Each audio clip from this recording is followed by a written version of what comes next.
खरगोश दरिया के किनारे खेल रहा था कि अचानक उसने देखा कि एक नन्हा सा कुत्ता पानी में बह रहा है। खरगोश ने फौरन एक मजबूत शाख पकड़ी और पानी में डाल दी। कुत्ते ने फौरन उसका सहारा लिया और बाहर निकल आया। खरगोश ने कुत्ते को हल्की सी गर्मी देने के लिए अपने नरम बालों से लपेट लिया।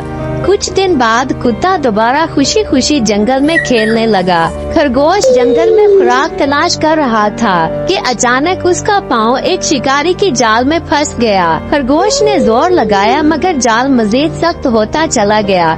अचानक वही कुत्ता दौड़ते हुए आया। कुत्ते ने अपने तेज दांतों से जाल काटना शुरू किया।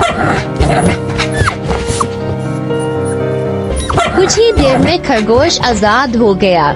खरगोश और कुत्ता एक दूसरे को खुशी से देखते हैं। खरगोश ने सोचा कि दोस्ती में दी गई मदद कभी जाया नहीं जाती।